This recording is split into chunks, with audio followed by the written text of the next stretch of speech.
अस्सलाम वालेकुम स्टूडेंट्स। आज के लेक्चर में हम डिस्कस करेंगे प्रोटोकॉल्स क्या हैं। दैन प्रोटोकॉल्स में हम लोग HTTP प्रोटोकॉल को डिटेल में डिस्कस करेंगे, उसके फीचर्स क्या हैं, उसके कैरेक्टरिस्टिक्स। दैन HTTP रिक्वेस्ट जो है उसके मेथड्स, टाइप्स, वो हम लोग डिस्कस करेंगे।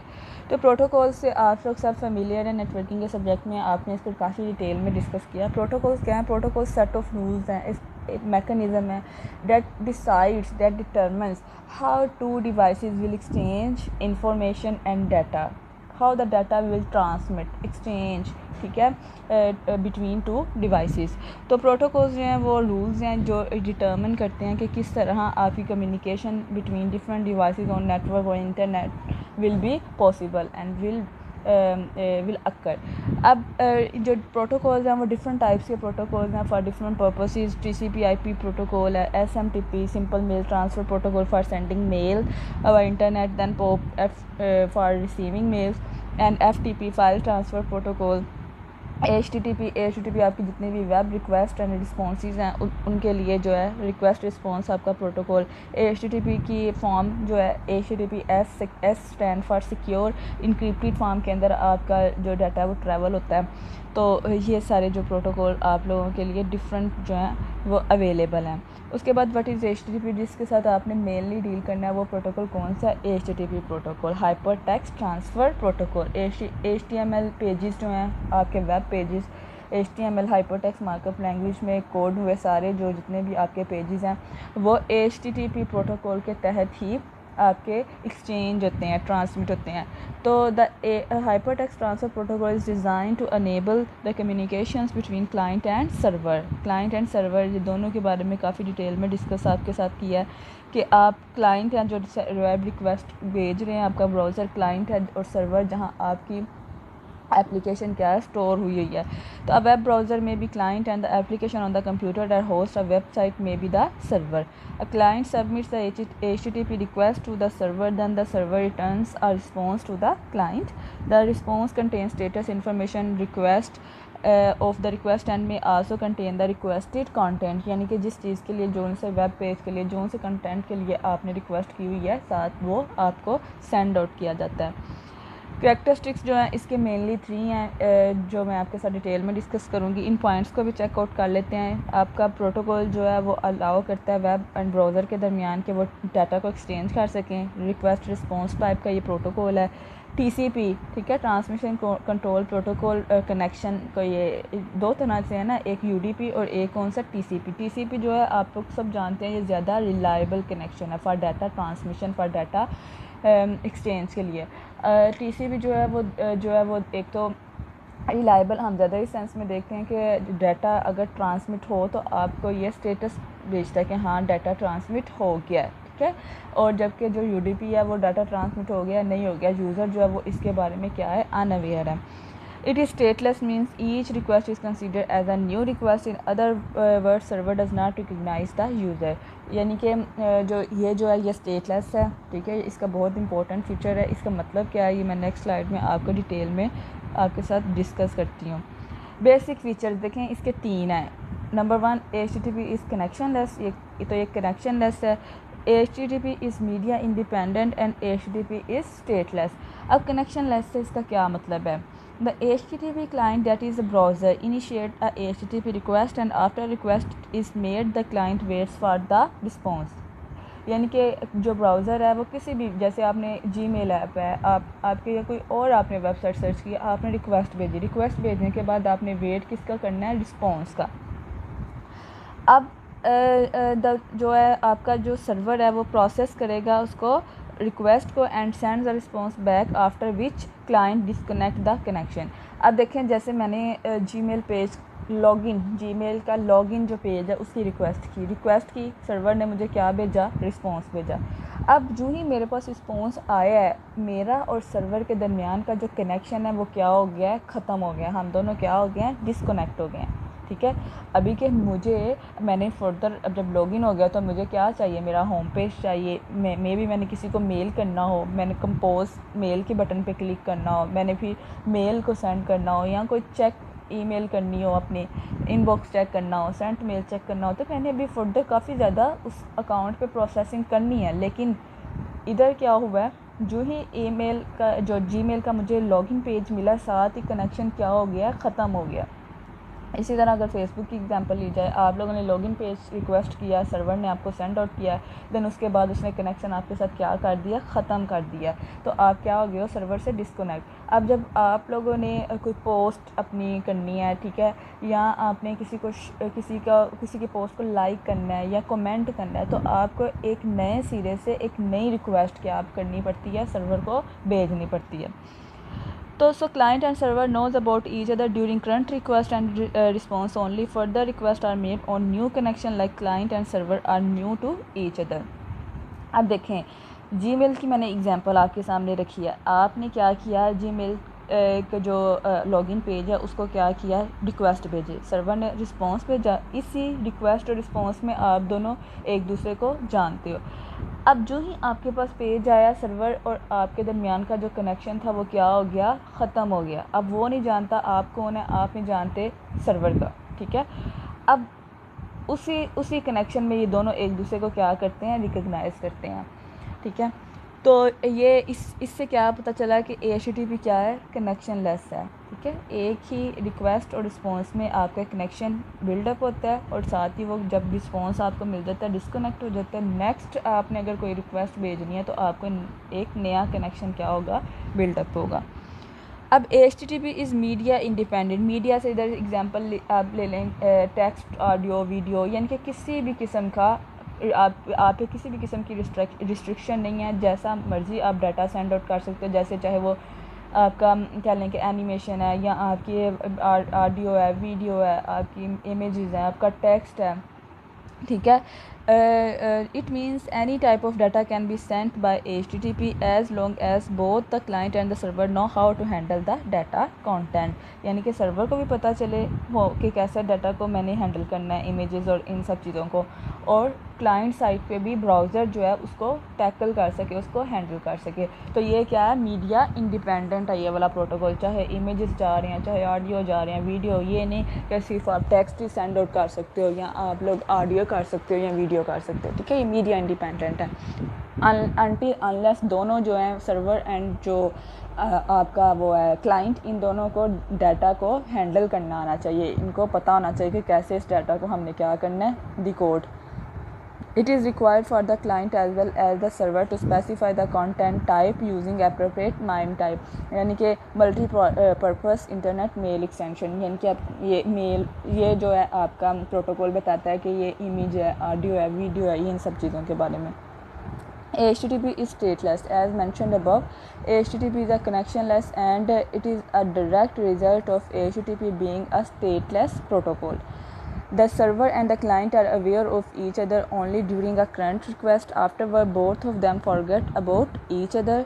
Due to this nature of protocol, neither the client nor the browser can retain information between different requests across the web pages.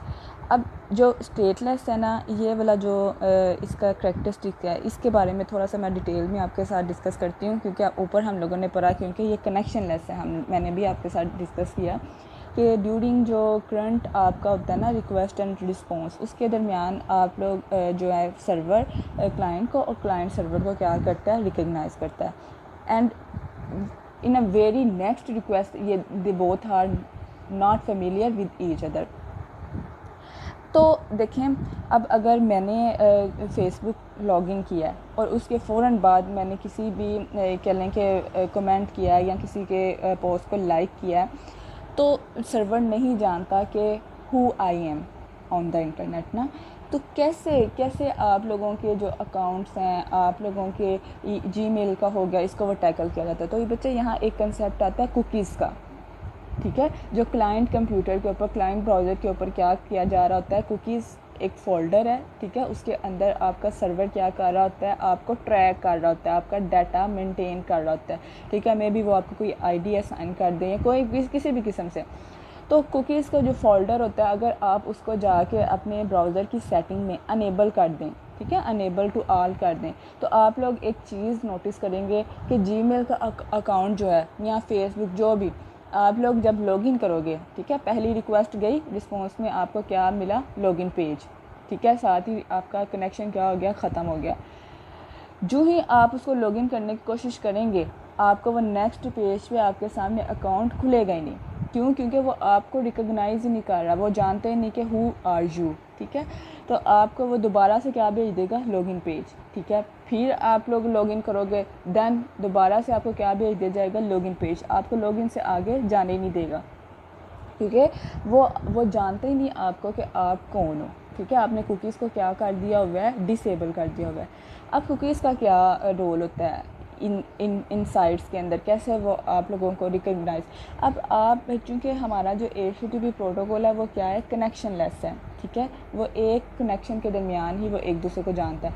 लेकिन देखें, अब मिलियन ऑफ यूज़र्स होते हैं इंटरनेट के ऊपर, कैसे जो आपका सर्वर है वो रिकॉग्नाइज़ करता है कि ये वाली मेल इसकी है और इस वाले जो यूज़र को सेंड करनी है, ये वाला जो कमेंट और ये वाली जो पोस्ट है इस यूज़र की है और इसके ही वॉल के ऊपर इसको मैंने क्या करना है? पोस्ट करना है।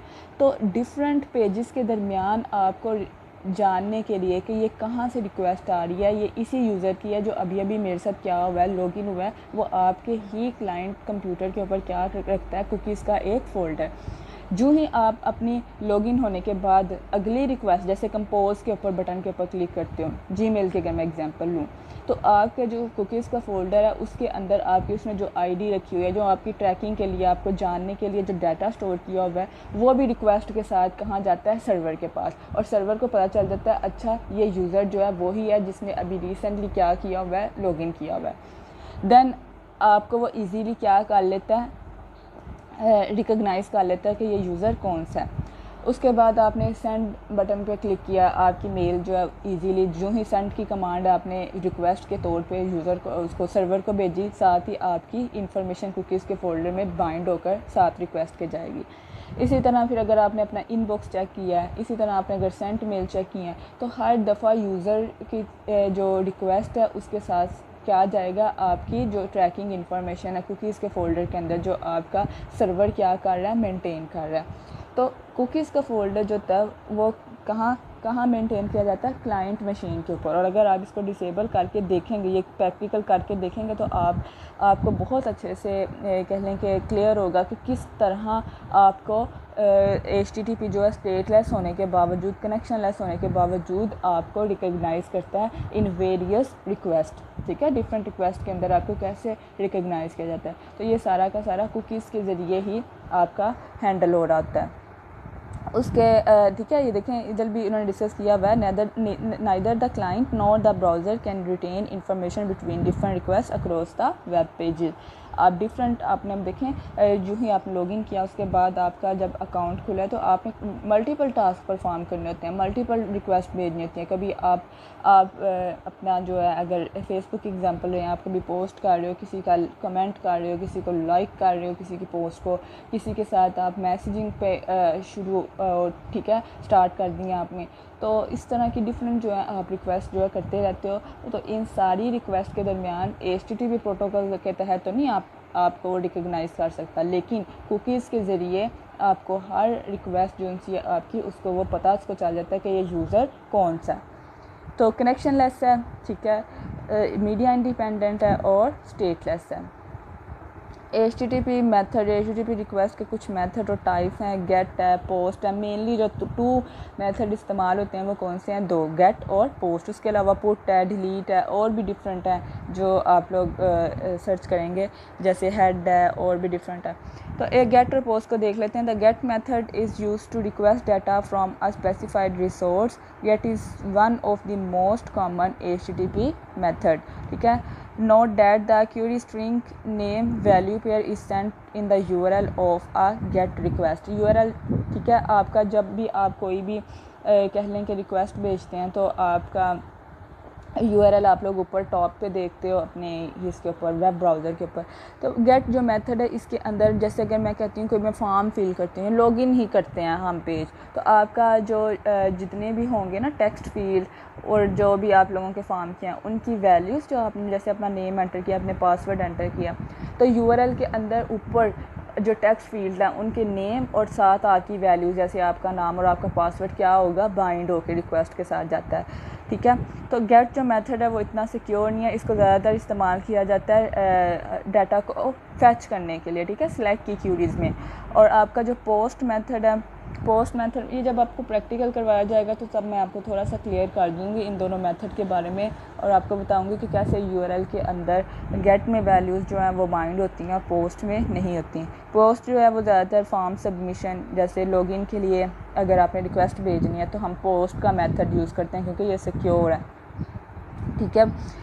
तो गेट को हम सेंसिटिव डाटा के लिए इस्तेमाल कम ही करते हैं। तो post is use to send data to server to create update a resource the data send to the server with post is stored in the request body of the HTTP request. इसके बाद put tag create और updation के लिए आप लोगों को इस्तेमाल करता है। देन डिलीट है डाटा को किसी भी किस्म के साथ किसी भी किस्म के लिए वजह से इसको डिलीट करने के लिए डाटा को हम लोग ये मेथड इस्तेमाल करते हैं। तो जब इसके प्रैक्टिकल स्टार्ट होंगे, आपकी डायनामिक वेब पेजेस डिज़ाइन करूँगी, डाटाबेस के साथ कनेक्टिविटी होगी, तो फिर हम आपकी HTTP मैं आपको दिखाऊंगी कि कैसे हम फॉर्म का भी मेथड रखते हैं, बाज़ वक़्त हम पोस्ट रखते हैं, बाज़ वक़्त हम गेट रखते हैं, क्यों रखते हैं, क्या उसका मकसद है। कई जगहों पे हमें गेट की ज़रूरत पड़ती है, ठीक है, कहीं ज़्यादातर फॉर्म को सबमिशन करना हो, ठीक है, तो उसकी रिक्वेस्ट भेजनी हो तो हम पोस्ट को इस्तेमाल करते हैं। तो ये इसके डिफरेंट मेथड हैं जो आप लोगों के साथ डिस्कस किए गए हैं, इम्पोर्टेंट है, इनको भी आप लोग अच्छे से देखेंगे। ओके जी, अल्लाह हाफिज़।